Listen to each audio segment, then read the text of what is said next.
திருப்பரங்குன்றத்துல மைனாரிட்டிக்கு பிரச்சனைகள் இருக்குல்ல, அப்போ விசிக்கு குரல் கொடுக்குற அளவுக்கு காங்கிரஸ் குரல் கொடுக்கலையே. நீங்க திமுக 10 பேர் இருக்கலாம், அதிமுக 6 பேர் இருக்கலாம், எங்க கிட்ட 3 பேர் 4 பேர் இருக்காங்க, இல்லாம இல்ல. அப்படியே நீங்க கட்டமைப்பே இல்லாத விஜய் கூட போகணுங்கிற குரல்கள் தொடர்ந்து வரதுக்கான காரணம் என்ன? இங்க 2 இருக்குங்க. விஜய் தனியா இருக்காரு, அந்த கூட்டணியிலேருந்து காங்கிரஸ் பிரிஞ்சு விஜய் கூட வந்தா கூட பரவாயில்ல. ஏன்னா அப்படி நினைக்கிறவங்க அவங்க பிஜேபி. அது ஒரு தவறான நினைப்பு. சிலப்பரந்தகை அவர்கள் இன்னைக்கு பிரஸ் மீட்லயே ஓபனா சொல்றாரு, இது பாஜக ஆர்எஸ்எஸ் உடைய திட்டம், அவங்க தான் இயக்குறாங்கங்கறத வெளிப்படையா சொல்றாரு. இல்ல, நான் அதுதான் சொல்ல வரமா.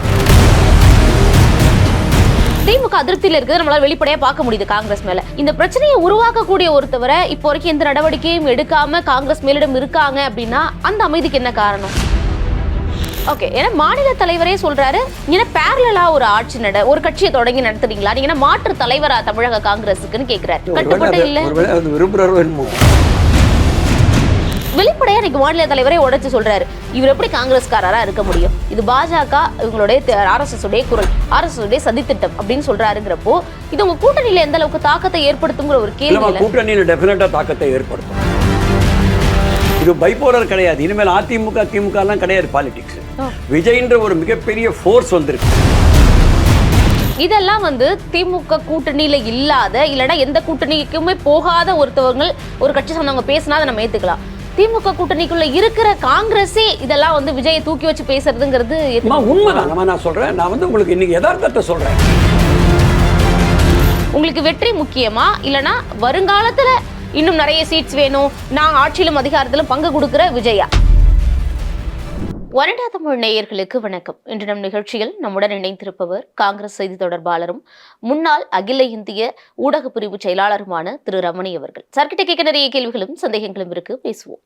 வணக்கம். வணக்கங்கம்மா. காங்கிரஸ்குள்ள என்ன நடக்குது? பிரவீன் சக்கரவர்த்தி அவர்கள் உத்தரப்பிரதேசத்தை விட கடன்ல அதிகமா தமிழ்நாடு இருக்கிறதாவும், பஞ்சாப் ஹரியானாக்கு பிறகாக வட்டி அதிகம் கட்டுற மாநிலத்துல இருக்கிறதா சொல்றாரு. அதுக்கு பிறகு மிகப்பெரிய பேசு பொருள் வருது. இதுவரைக்கும் இவ்வளவு காட்டமா செல்வ பெருந்தகை அவர்கள் செய்தியாளர்கள்ட்ட பேசியிருப்பாரான்னு தெரியல. இது பேச்சே RSS பாஜகவுடைய பேச்சு, அவர் எப்படி காங்கிரஸ்காரரா இருக்க முடியும் அப்படிங்கிற கேள்விய எழுப்புறாரு. இது எப்படி பாக்குறது, என்ன நடக்குது காங்கிரஸ்ல? முதல்ல ஒன் இண்டியா நேயர்களுக்கு என்னுடைய நெஞ்சார்ந்த வணக்கங்கள்மா. ஒரு நல்ல சேனலில் என்னை கூப்பிட்ருக்கீங்க, thank you very much for that. காங்கிரஸில் என்ன நடக்குதுன்றது அது அவ்வளோ இம்பார்ட்டண்ட் இல்லை. ஏன் நடக்கிறது, நடக்கக்கூடாததெல்லாம் நடக்கிறதுன்றது தான் இம்பார்ட்டண்ட். இப்போ காங்கிரஸ் ஒரு தெளிவான முடிவை எடுக்கணும். என்ன சொல்கிறேங்க, இப்போ காங்கிரஸில் ஒரு அதாவது ராகுல் காந்தி கூட அவர் ரொம்ப தொடர்பில் இருக்காருன்னு சொல்கிறாங்க. எந்த அளவுக்கு தொடர்பில் நமக்கு தெரியாது, அதை சொல்கிறத வச்சு தான் நானும் சொல்கிறேன். நீங்கள் கட்சிக்குள்ளே என்ன ஒன்றா பேசலாம், கட்சிக்கு வெளியில் பேசும்போது நீங்கள் என்ன சொல்லலாம்னாக்க உங்களுடைய என்ன டிமாண்ட், நீங்கள் என்ன எதிர்பார்க்குறீங்கன்றத சொல்ல முடியும்.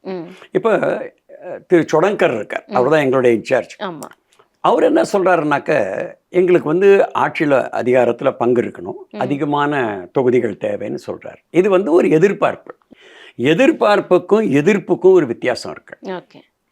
நீங்கள் திராவிட முன்னேற்றக் கழக அரசையை விமர்சிக்கணுமோ, இல்லது திராவிட முன்னேற்றக் கழக ஆட்சியை இப்போ எதிர்க்க வேண்டுமோ, அல்லது அதனுடைய குறைபாடுகளை சுட்டி காட்ட வேண்டும் என்றால் காங்கிரஸ் அவங்க கூட கூட்டணியிலேருந்து விலகிடணும். நீங்கள் காங்கிரஸ் கூட்டணியிலே இருந்துட்டு ஒரு சீனியர் லீடர் அப்படின்னு தன்னை சொல்லிக்கொள்பவர், என்னை பொறுத்த வரைக்கும் அவர் காங்கிரஸுக்கு 6-7 வருஷம் கூட ஆகலை. அவர் காங்கிரஸ் அரசியலில் ஒரு வெட்டு பிரவீன் சக்கரவர்த்தி. தமிழ்நாடு காங்கிரஸ் அரசியலை பற்றி வரைக்கும், இல்லை தமிழ்நாடு அரசியலை பற்றியோ, இல்லை தமிழ்நாடு காங்கிரஸை பற்றியோ அவருக்கு எதுவுமே தெரியாது. இதுக்கு முன்னால் இருந்த 5 தலைவர்கள் பேரை சொல்லுங்க, அவருக்கு தெரியாது. அப்படி இருக்கும்போது ஏற்கனவே ஒரு ஆட்சியுடன் நம்முடைய கூட்டணி கடந்த 22 வருடங்களா, ஆல்மோஸ்ட் இப்போ 26 வந்துடுச்சு. அதனால சொல்கிறேன், அதெல்லாம் 25 2004 ஆரம்பித்த கூட்டணி.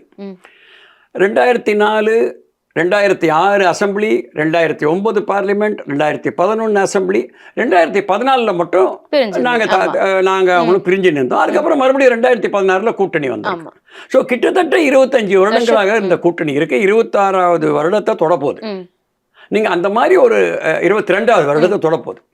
நீங்கள் அப்படிப்பட்ட ஒரு கூட்டணியில் இருந்துட்டு ஒன்று நீங்கள் வந்து முடிவு எடுத்துடணும். நீங்கள் காங்கிரஸ் வந்து திமுக கூட்டணியை விட்டு வெளியே போகுது, நாங்கள் விஜய் கிட்ட போகிறோமோ இல்லை வேற யார்கிட்ட போகிறோமோ இல்லை தனியாக நிற்கிறோமோ, அதற்கப்புறம் இதை நீங்கள் பேசலாம். அதுதான் கூட்டணி தர்மம். கூட்டணி தர்மம்னு என்னன்னு தெரியாமல் இவர் பேசுறது இருக்கு பாருங்க, சக்கரவர்த்தி அவர்கள் பேசுவது என்பது வந்து ஒரு அபத்தமான ஒரு நிலைப்பாடு. அப்புறம் ஏன் அப்படி இப்ப செய்யறாரு? ஏதாவது குழப்பத்தை ஏற்படுத்தணுங்கிறாரா? அதாவது இப்போ நான் அதை வந்து 3 விதமா பார்க்குறேன். ஓகே. ஒருத்தர் வந்து ஒரு காரியத்தை செய்கிறாருனாக்க அது ஏன் செய்கிறாருன்னு நம்ம பார்க்கணும். எதுக்கு அது ஒரு காரணம் தெரிஞ்சாதான் நம்ம வந்து அதனுடைய ஏன் அதுக்கு என்ன செய்யலான்றதை நம்ம முடிவு பண்ண முடியும். 3 காரணங்கள் தான் இருக்க முடியும். ஒன்று, காங்கிரஸ் ஹைகமாண்ட், அதாவது எங்களுடைய தலைமையை வந்து அவரை கூப்பிட்டு நீங்கள் வந்து இந்த மாதிரி பேச ஆரம்பிச்சாக்க நம்ம கூட்டணியை முறிச்சிக்கலாம். இது ஒன்று. நீங்கள் சொடாங்கர்கிட்ட வந்து நீங்கள் என்ன சொல்கிறீங்கன்னா, நீங்கள் அதிக சீட்டு கேளுங்க, நீங்கள் இப்படி பேசுங்க, அவங்களே நம்மளை வெளில அனுப்பிச்சிடுவாங்க. ஸோ திமுகவே நம்மளை வெளில அனுப்பிச்சிட்டாக்க நமக்கு வந்து ஒரு நம்ம நிலைப்பாடு எடுத்துடலாம் அப்படின்னு தலைமையே சொல்லுறது ஒரு பக்கம். ரெண்டாவது வந்து நீங்கள் வந்து தலைமை சொல்லலை, நீங்கள் வந்து நீங்களே வந்து என்ன பண்ணுறீங்கன்னாக்க ஏதோ ஒரு உள் காரணங்கள் இருக்கு. அது என்ன காரணம் ஒன்றா இருக்கலாம். அது வந்து நான் வந்து அந்த காரணங்களுக்குள்ளே நான் போக விரும்பலை. ஆனால் இந்த கூட்டணியை உடைக்கிறதுக்கு ஏதோ ஒரு சக்திகள் உங்கள் பின்னால் இருந்து அதை இயக்குன்றேன். நான் இந்த கூட்டணியை உடையணும்னு விரும்புறது யாரு? 2 பேர் தான் இதை விரும்புகிறாங்க. ஒன்று வந்து விஜய் என்ன நினைக்கலான்னாக்கா, ஒருவேளை அந்த கூட்டணி முறிஞ்சு வந்தாக்க எனக்கு சாதகமாக இருக்கும், ஒருவேளை என் கூட வந்தாங்கன்னா இருக்குன்னு அவர் நினைக்கலாம். இல்லைன்னாக்கா டெஃபினட்டாக பாஜக இன்னைக்கு என்ன விரும்புதுன்னாக்க, விஜய் தனியாக இருக்காரு, அந்த கூட்டணியிலேருந்து காங்கிரஸ் பிரிஞ்சு விஜய் கூட வந்தால் கூட பரவாயில்ல, ஏன்னா அப்படி நினைக்கிறவங்க அவங்க பிஜேபி. அது ஒரு தவறான நினைப்பு. அதுக்கப்புறம் நான் பதில் சொல்கிறேன். அதனால வந்து இவங்க பிரிஞ்சு வந்துட்டாங்கன்னாக்க நம்மளுடைய கூட்டணி ஜெயிக்கிறதுக்கு வாய்ப்பு இருக்குன்னு நினைக்கலாம். இது ஒன்று. இல்லை, மூணாவது, இவர் ஏற்கனவே வந்து மயிலாடுதுறையில் வந்து சீட்டு கேட்டார். இவர் வந்து தனக்கு வந்து ஒரு டேட்டா அனாலிட்டிக்ஸ் அந்த இருந்தார் முக்கியமான இடத்துல. அங்கேருந்து அவரை மாற்றி இப்போ ஒரு ப்ரொஃபஷனல் காங்கிரஸ்னு ஒன்று தலைவர் ஆக்கிட்டாங்க. இப்போ அந்த டேட்டா அனாலிட்டிக்ஸில் அவர் இல்லை. அதனால ஏதாவது ஒரு கோபமாக இருக்கலாம். அதனால வந்து கட்சியை விட்டு போய் விஜய் கூட சேர்றதுக்கோ இல்லை மற்றவங்க கூட சேர்றதுக்கோ இல்லை பிஜேபி கூட சேர்றதுக்கோ கூட இவங்க ஏதாவது ஒரு திட்டம் வச்சு தன்னை கட்சி வந்து வெளியில, அதாவது காங்கிரஸ் வந்து தன்னை வெளியே அனுப்பிவிட்டால், அதுவும் திமுகவை எதிர்ப்பதற்கு. இப்ப என்னன்னாங்கம்மா, காங்கிரஸ் கேடர் கிட்ட வந்து ஓரளவுக்கு திமுக மேல கொஞ்சம் அதிருப்தி இருக்கு இன்னைக்கு.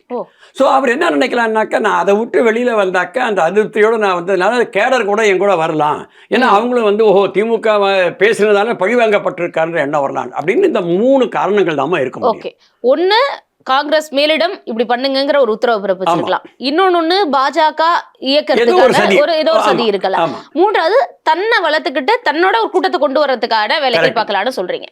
இதுல மேலிடம் பண்ணிருக்கும் அப்படிங்கிறதுக்கான சாத்தியக்கூறுகள் எந்த அளவுக்கு இருக்குங்கிறது தெரியல. அப்படி அமைச்சிருந்தா 5 பேர் கொண்ட குழுவை போடுவாங்களாங்கிறது தெரியல. ஆனா அதோட தலைமையா இருக்கக்கூடிய கிறிஸ்டியோடங்கரே தான் வந்து கேட்கிறாரு, எங்களுக்கு ஆட்சியில் அதிகாரத்தில் பங்குன்னு. சிலப்பெருந்தகை அவர்கள் இன்னைக்கு பிரஸ் மீட்லயே ஓப்பனா சொல்றாரு, இது பாஜக RSS உடைய திட்டம், அவங்க தான் இயக்குறாங்கிறத வெளிப்படையா. இல்லம்மா, நான் அதை தான் சொல்ல வரேம்மா. அவர் வந்து அதை சொல்லலாம். நான் வந்து ஏன்னா எனக்கு வந்து ப்ரூஃப் இல்லாமல் நான் பேச மாட்டேன். நான் வந்து ஆல் இண்டியாவில் வந்து ஒரு செக்ரட்டரியாக இருந்தேன். நான் அந்த மாதிரி ப்ரூஃப் இல்லாமல் பேச முடியாது, அரசியல் பேச முடியாது. நான் வந்து இன்னைக்கு யதார்த்தமாக என்ன இருக்குன்னு தான் உங்ககிட்ட சொல்ல வந்திருக்கேன். இருக்கலாம், அது இல்லைன்னு சொல்ல. பட் நான் என்ன நினைக்கிறேன்னா, நீங்கள் வந்து தமிழ்நாடு அரசியலை பொறுத்த மட்டும் ராகுல் காந்தி அவர்கள், அதுக்கு பிறகு வந்து நம்ம எங்களுடைய ஆர்கனைசேஷன் ஜெனரல் செக்ரட்டரி இருக்கார் வேணுகோபால் அவர்கள், அதற்கு பிறகு பார்த்தீங்கன்னாக்க அவர்களுடைய நேரடி மேற்பார்வையில் வந்து திரு சொடங்கர் செயல்படுகிறார். இங்கே வந்து நிர்வாகத்தை, அதாவது காங்கிரஸ் தலைமை நிர்வாகத்தின் தலைவர் வந்து தமிழ்நாட்டில் வந்து செல்வ பெருந்தகை. இவங்க 2 பேர் தான் வந்து கூட்டணியை பத்தியோ மற்றதை பத்தியோ பேச முடியும். வேற யாரும் அந்த பேசுறதுக்கு அந்த ரைட் கிடையாது. அப்போ உங்களுடைய ஃபர்ஸ்ட் ஆப்ஷன் இல்லைன்னு ஆயிடுது இல்லைங்க. அதுக்கு இன்னொரு காரணமும் சொல்றேன். நீங்க என்னுடைய கணக்கு வந்து காங்கிரஸ் வந்து இன்னைக்கு இந்த கூட்டணியை விட்டு வெளியே போற மாதிரி இல்லை. நீங்க ஒன்று யோசிச்சு பாருங்க, ஒரு பிராக்டிக்கலா யோசிச்சு பாருங்க. இவர் சொல்றாரு, மற்றவங்க சொல்றாங்க, அதெல்லாம் மேலிடத்துலேருந்து ஒன்றும் வரல, போய் கூட்டணி பேசியிருக்காங்க, இவர் கூட்டணி போட்டிருக்கு, அதுவும் திராவிட முன்னேற்ற கழகத்துடன் பேசுவதற்குன்னு ஓப்பனாகவே சொல்லியிருக்காங்க. அது இருக்கு. நீங்க நாளைக்கு அந்த பேச்சுவார்த்தை சரியாம இல்லாம போகலாம், அது நான் இல்லைன்னு சொல்ல. ஆனா நீங்க வந்து கூட்டணி தேவையில்லைன்னு எங்க மேலிடம் முடிவு பண்ணியிருந்தாக்க, எனக்கு தெரிஞ்ச அரசியலில் சொல்கிறோமா, அது அவங்க 6 மாதமோ இல்லை 8 மாதமோ இல்லை 1 வருடத்துக்கு முன்னாடியோ அந்த முடிவு எடுத்திருப்பாங்க. நான் உங்களுக்கு வந்து பின்னால போறேன். 92 வந்து ஆகஸ்ட் 9 நாங்கள் வந்து திரு மூப்பனார் அவர்கள் வந்து திருமதி செல்வி ஜெயலலிதா அவர்களை எதிர்க்க ஆரம்பிக்கிறார். நாங்கள் வந்து விஜய் சேஷ்மஹாலில் வந்து மானத்தோடு வாழ்வோம்னு ஒரு கூட்டம் போட்டோம். 92 ஆரம்பித்தது 93, 94, 95, 96 போய் வந்து அவர்களுடைய வீழ்ச்சியில் முடிஞ்சது. நீங்கள் வந்து எலெக்ஷனுக்கு 2 மாதம் இருக்குங்க. நீங்கள் வந்து 22 வருஷமா வந்து திராவிட முன்னேற்ற கழகத்தோட மத்திய ஆட்சியிலையும் சரி இங்கேயும் இங்கே தொடர்ந்து பயணம் பண்ணியிருக்கீங்க. நீங்க வந்து இன்னைக்கு வந்து இந்த ஆட்சி, அதுவும் இப்ப இன்னும் நீங்க முடிவு பண்ணல, இன்னும் பேச்சுவார்த்தை முடியல. நீங்க ஜனவரியில முடிவு பண்ணலாம், இல்ல பிப்ரவரியில முடிவு பண்ணலாம்.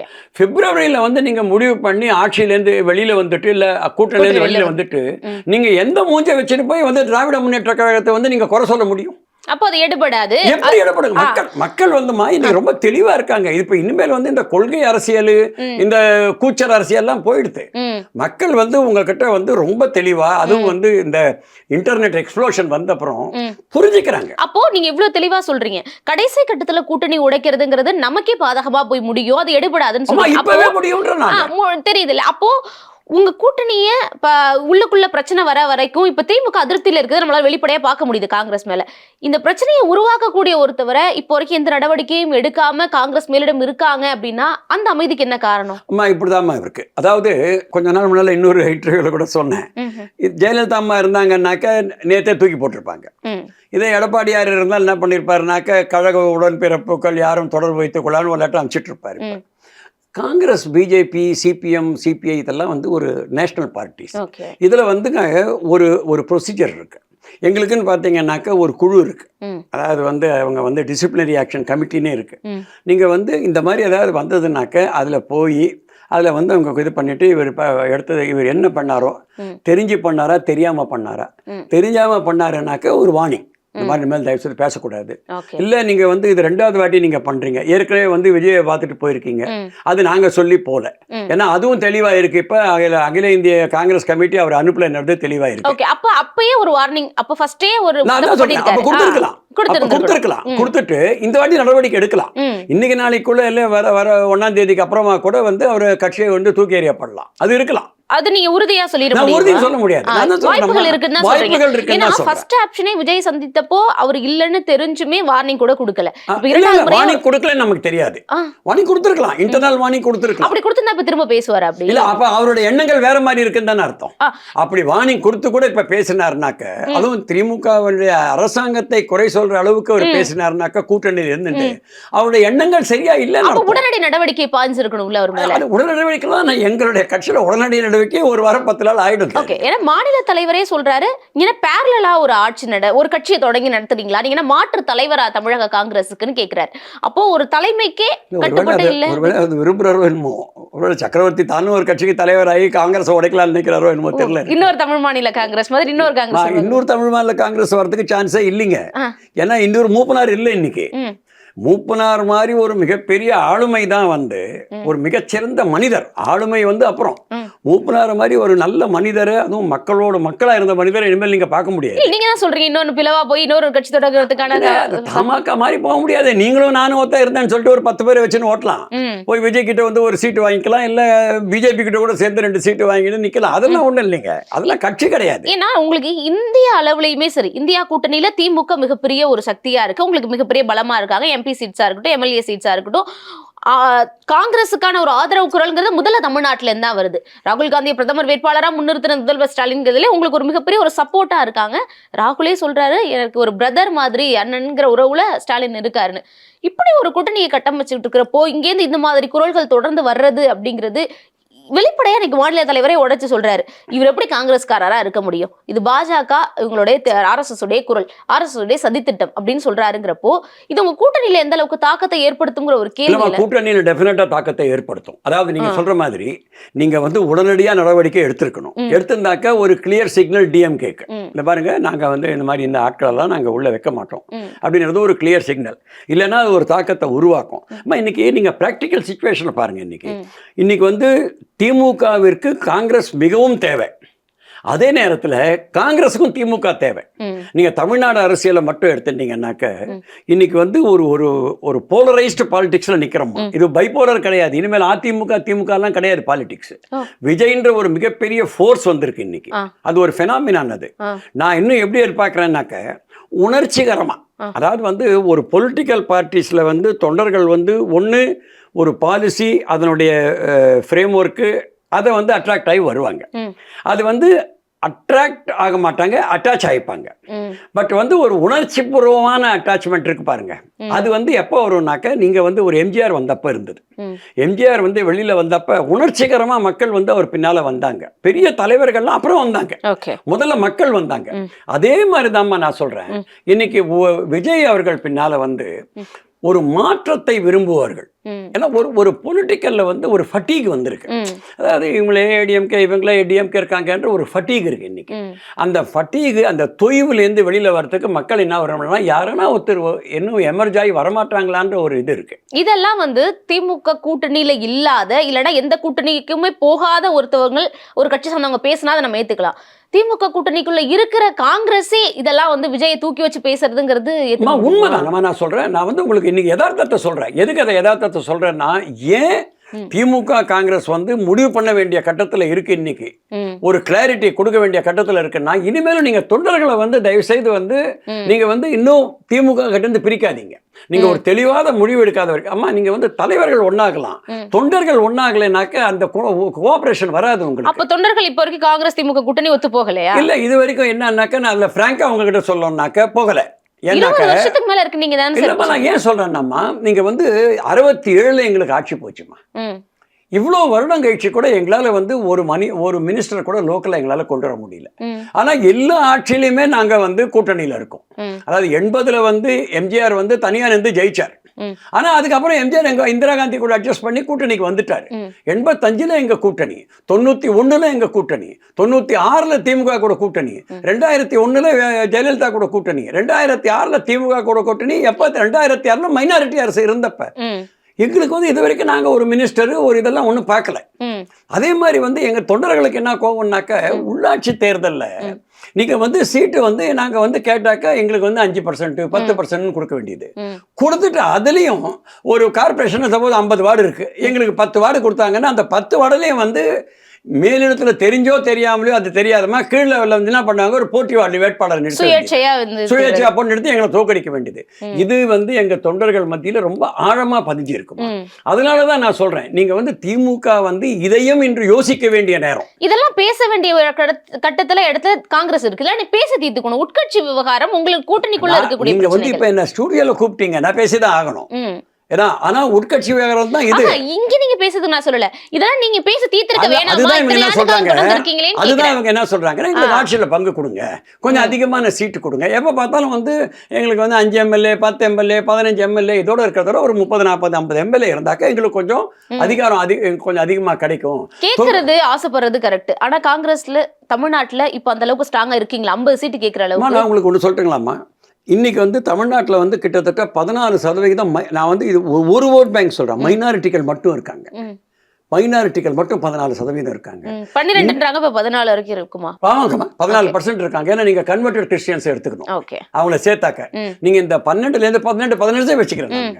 இந்த 12% வந்து ஒன்று சிஏஏ, அந்த சிஏஏ வந்தப்புறம், ரெண்டாவது வந்து இப்போ வக்கஃப் வந்தப்புறம் காங்கிரஸ் வந்து ஒட்டு மொத்தமா அவங்க கூட நின்றது. நான் தமிழ்நாட்டுக்கு மட்டுமே எடுத்துக்கிறேன். நானும் திருச்சி வேலுச்சாமி அவர்களும் கிட்டத்தட்ட 42 மீட்டிங் பேசியிருக்கோம் சிஏஏக்கு, முஸ்லீம்களை இது நம்ம மைனாரிட்டி இதை ஆதரிச்சு. அதே மாதிரி வந்து இப்போ வக்கஃப் போர்டு இருந்தப்ப நானும் அவரும் தான் ஊரா போய் பேசிட்டு வந்தோம். இது வந்து நாங்கள் எங்களுக்காக பேசல, காங்கிரஸ் சார்பாக பேசணும். ஸோ மைனாரிட்டிகள் வந்து ஒட்டுமொத்தமாக இன்னைக்கு காங்கிரஸ் கூட நிற்கிறாங்க, அதுல டவுட் இல்லை. இல்ல அதுதான் இப்ப டவுட்னே சொல்றாங்க. அதெல்லாம் அந்த காலம் காங்கிரஸ் எந்த கூட்டணியில இருக்கோ அந்த கூட்டணிக்கு தான் வந்து கண்மூடிக்கிட்டு மைனாரிட்டிஸ் ஓட் போட்டுருவாங்கிறது. அந்த அது இப்ப இல்ல, அதுவே வந்து மாறிடுச்சு. என்ன மாறி இருக்கு சொல்லுங்க. இன்னும் அதிகமா அது தேவைப்படுதுன்ற, ஏன்னா பிஜேபியோட போக்கு வந்து எப்படி நேஷனல் லெவல்ல மாறி இருக்கும். இப்போ ஒரு 4 நாள் முன்னால கூட கிறிஸ்துமஸ் விழாவில் கூட பலவிதமான தவறுகள் நடந்திருக்கு பார்த்தீங்களா? அந்த மாதிரி மாறி இருக்கும் போதே வந்து என்ன ஆகுதுனாக்க, நீங்க வந்து இன்னும் காங்கிரஸ் மேல வந்து அவங்களுடைய அவருடைய டிபெண்டன்சி அதிகமா சரி, அப்போ திருப்பரங்குன்றத்துல மைனாரிட்டிக்கு பிரச்சனைகள் இருக்குல்ல, அப்போ விசிக குரல் கொடுக்குற அளவுக்கு காங்கிரஸ் குரல் கொடுக்கலையே. திருப்பரங்குன்றம் வந்து ஒரு ரிலீஜியஸ் இஷ்யூ. தயவுசெய்து அதை பொலிட்டிக்கலே ஆக்காதீங்க. அது வந்து ஒரு கல்ச்சரல் இஷ்யூ. 1000 வருடங்களாக இருந்த அந்த ஒரு நடைமுறை அதில் வந்து ஏதோ ஒரு சின்ன பிரச்சனை வருது. தமிழ்நாட்டில் மட்டுமா, நீங்க எல்லா மாநிலமும் எடுத்துக்கோங்க இந்தியாவில், தமிழ்நாட்டில் மட்டும் வந்து நீங்க பார்த்துருப்பீங்க, பெரிய மதக்கலவரம்னு இது வரைக்கும் வந்தது கிடையாது. ஏன்னா மதச்சார்பின்மைக்கு வந்து எடுத்துக்காட்டாக விளங்குபவர்கள் தமிழ் மக்கள்.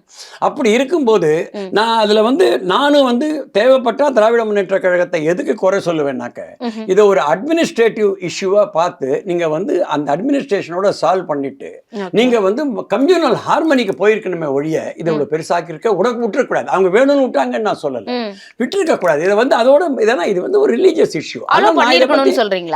இது வந்துமா இது அரசியலே கிடையாதுமா. இதனால நான் வந்து இதை அரசியல் ஆக்கவே விரும்பல. அதனால நீங்க திருப்பரங்குன்றத்தை தயவு செய்து வந்து நீங்க இதில் கொண்டு வராதீங்க. இது வந்து இது வேற. ஆனா நான் பேசுறது வந்து என்னன்னாக்கா, உங்களுக்கு வந்து காங்கிரஸ் வந்து என்ன நிலைமையில இருக்குன்னு சொல்றேன். ஸோ இது பிளஸ் எங்களுடைய ட்ரெடிஷனல் ஓட்டு பேங்க் வந்து எங்களுக்கு எப்பவுமே இருக்குங்கம்மா. அது நீங்க சொல்லலாம் பார்லிமெண்ட்டுக்கு மட்டும் போடுவாங்க, அசம்பிளிக்கு ஒன்றா போடுமா, அதெல்லாம் சொல்ல முடியாதுமா. நீங்க வந்து 2 வருஷம் முன்னால நீங்க வந்து 40க்கு 40 நாங்க ஜெயிச்சிருக்கோம். அதான் 39 கூட வச்சுக்கோங்க, பாண்டிச்சேரியை கூட விட்டுருங்க. 39க்கு 39 நாங்க ஜெயிச்சிருக்கோம். இந்த ஜெயிச்சது, இந்த வெற்றி பெற்றதுக்கு காரணம் வந்து கூட்டணி, காங்கிரஸோட வாக்கு வங்கி, திமுகவோட வாக்கு வங்கி. இன்னைக்கு வந்து நீங்க வந்து பிஜேபியும் அதிமுகவும் ஒன்னா சேர்ந்திருக்காங்க. இன்னைக்கு இருக்கிற நிலைமையில வந்து அதிமுக கொஞ்சம் பின்னால தள்ளப்பட்டிருக்கு. ஆனா ஏன் வந்து எடப்பாடி பழனிசாமி மைனாரிட்டி ஓட்டு போனா கூட பரவாயில்லேருந்து இருந்து எடுத்திருக்காருனாக்க, அவர் வந்து பிஜேபி வளர்ந்துருக்கு, அதை நான் இது கூட காம்பன்சேட் பண்ண முடியும்னு நினைக்கிறார். யாரு? எடப்பாடி. அதனால அந்த அலையன்ஸ் அவரு போட்டிருக்காரு. இந்த பக்கம் வந்து விஜய் வந்து ஒரு மிகப்பெரிய ஃபோர்ஸா வளர்ந்து வந்துட்டு இருக்காரு. அப்படி இருக்கும்போது திராவிட முன்னேற்ற கழகம் தன்னுடைய அனைத்து கட்சிகளையும், அதாவது கம்யூனிஸ்டா இருக்கட்டும், பிசிகேவா இருக்கட்டும், இல்ல ஒருவேளை ராம்தாஸோ அவங்க சன்னோ யாரும் வந்து சேர்ந்தாலும் இருக்கட்டும், முஸ்லீம், இதெல்லாம் ஒன்னா காங்கிரஸோட சேர்ந்து ஒன்னா எலெக்ஷனை சந்திக்கணும்னு தான் அவங்க நினைப்பாங்க. காங்கிரஸை பொறுத்த மட்டும் நீங்க கரெக்டா சொன்னீங்க, அருமையா சொன்னீங்க. இந்தியா கூட்டணி வந்து இன்னைக்கு வந்து திராவிட முன்னேற்ற கழகம் ஒரு முக்கியமான பங்கு. நீங்க பார்லிமெண்ட்ல வந்து எங்க கூட நிக்கிறதுக்கு 30 பேர் நிக்கிறாங்க சத்தம் போடுறதுக்கு. நீங்க வெஸ்ட் பெங்கால்ல இன்னைக்கு எங்க நிலைமை சரியில்லை. ஏன்னா மம்தா தனியா நிக்க போறாங்க.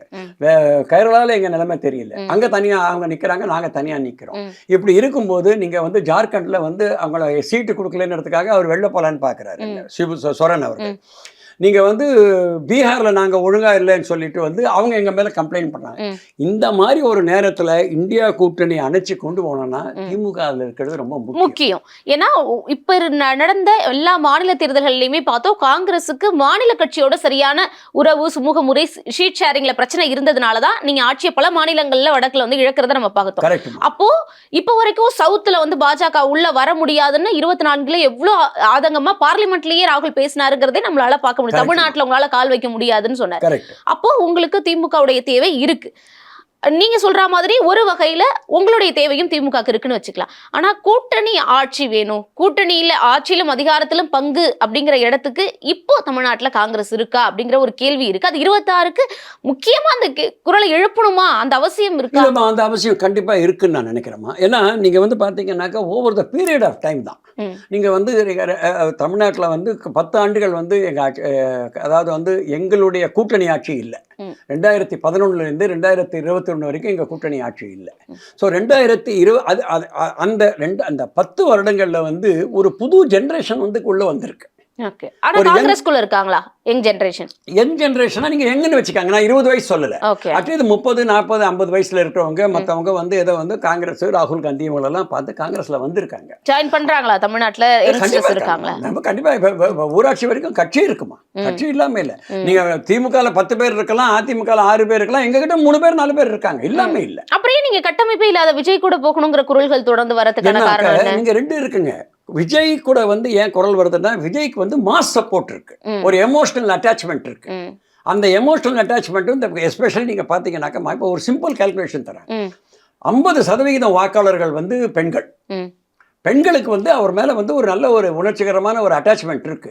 நீங்க அந்த 50% 60% ஆஃப் தி 50%, அதாவது 30% வந்து டோட்டல் வாக்காளர் போட்டிங்கனாலே 30% ஓட்டு அவருக்கு இருக்கு. இளைஞர்கள் வந்து கிட்டத்தட்ட 40% இருக்காங்க. 40ல் அந்த 20 வந்து பெண்கள் பக்கம் எடுத்துருங்க. மீதி 20ல் வந்து கிட்டத்தட்ட 75% அவர் கூட இருக்காங்க. இது எல்லாமே நம்ம சொல்லலாம், கணக்கா சொல்றதுக்கு நல்லா இருக்கும். வாக்கா மாறுமாங்கிறது தேர்தல் 26க்கு அப்புறம் தான் தெரியும். வந்து தான் சொல்றேன், நம்ம ஒரு அலை வந்துருச்சுனாக்க என்ன நீங்க வந்து விஜய் கிட்ட என்ன பாசிட்டிவ் நான் சொல்லிட்டேன். அந்த அட்டாச்மெண்ட் இருக்கு. அவர் வந்து தனக்குன்னு ஒரு கொள்கை என்ன இருக்குன்றத வந்து பேச்சிலேயே தெரிவிச்சிட்டார். அதாவது வந்து நானும் வந்து மதச்சார்பின்மையை விரும்புறேன், நானும் வந்து தமிழ் மக்களோட முன்னேற்றத்தை விரும்புறேன், ஆனா அதே நேரத்தில் வந்து சென்டர்ல வந்து கரெக்டா இருக்கணும், ஃபெடரலிசம் நல்லா இருக்கணும், அதே மாதிரி வந்து சோஷியல் ஜஸ்டிஸ், அது சமூக நீதி வந்து எல்லாரும் எந்த கட்சியுமே நான் குறை சொல்ல மாட்டேன். சமூக நீதின்றது ஈவன் கொஞ்சம் பிஜேபி கூட இருக்கு, அது கூட நான் சொல்ல மாட்டேன். அது இதெல்லாம் வந்து அவர்கிட்ட இருக்கு. அவர்கிட்ட இருக்க நீங்க குறைபாடு நீங்க என்ன சொன்னாக்க, அவர்கிட்ட ஆர்கனைசேஷன் இல்லைன்றீங்க. ஆர்கனைசேஷன் இல்ல, களத்துக்கு சரியா வர்றது இல்லைங்கிறாங்க, மக்கள் பிரச்சனைக்கு நிறைய குரல் கொடுக்க மாட்டாங்கிறாங்க, அவர் அணுகிறதே கஷ்டமா இருக்குங்கிறாங்க, சரியான அரசியலே இன்னும் பேச தெரியல விஜய்க்குங்கிறாங்க. நீங்க அரசியல் பேச தெரியாம கரூர்ல இந்த மாதிரி ஆச்சு, இப்ப வந்து ஈரோடுல இந்த மாதிரி கூட்டம் வந்தது. அரசியல் வந்து அரசியல் தெரியாதனாலதான் கரூர்ல அந்த நிகழ்வு சரியில்லை, அரசியல் தெரியாததுனால இல்ல, அரசியல் நிர்வாகம் கொஞ்சம் அவருக்கு தெரியல. இப்ப அது அவர் வந்து இப்ப செங்கோட்டையன் வந்திருக்காரு, மத்த வந்திருக்காங்க. தெரியவே நான் விஜயை பத்தி ரொம்ப பேச விரும்பல, பட் என்ன சொல்றேன், அவர் ஒரு ஃபோர்ஸா வந்துட்டு இருக்காரு. ஓகே, அப்ப காங்கிரஸ்க்கு 2 ஆப்ஷன் இப்ப உங்க முன்னாடி இருக்கு. 100% ஒன்னு, அந்த ஆப்ஷன் நீங்க எப்படி யூட்டிலைஸ், ஒன்னு வெற்றி, இப்போ வரைக்கும் மீண்டும் திமுக தான் ஆட்சிங்கிற பேச இப்போ இருக்க கூட்டணி முடிவு வரைக்கும் தெரியுது. உங்களுக்கு வெற்றி முக்கியமா, இல்லனா வருங்காலத்துல இன்னும் நிறைய சீட்ஸ் வேணும், நான் ஆட்சியிலும் அதிகாரத்திலும் பங்கு கொடுக்கிற விஜயா? இப்போ உங்களுக்கு ஆட்சி அதிகாரத்துல பங்கு வேணும், ஆனா வெற்றி உறுதி கிடையாதுங்க. ஆனா இங்க வெற்றி உறுதி. ரெண்டுத்துல எதை தேர்ந்தெடுக்க போது காங்கிரஸ்? எங்களுக்கு வந்து 2 பேரும் தான் பெட்டர் தான்மா.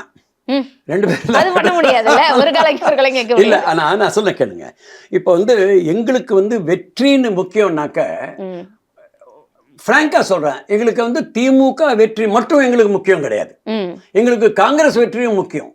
காங்கிரஸ் வந்து வெற்றிக்கு வந்து திமுக பூரா வாக்கு வங்கியை டிரான்ஸ்ஃபர் பண்ணிட்டு நாங்க ஒரு 10 சீட்டு 15 எம்எல்ஏ வாங்கிட்டு உட்காரத்துக்கு நம்ம எங்களுக்கு வெற்றி ஒன்றும் இல்லையே. மந்திரி சபையில் நாங்க இடம் பெறாம எங்களுக்கு ஒன்றும் வெற்றி இல்லை. தேர்தலில் வெற்றி பெறலாம், ஆனா எங்களுடைய நோக்கத்தில் நாங்க தோத்துட்டோம்.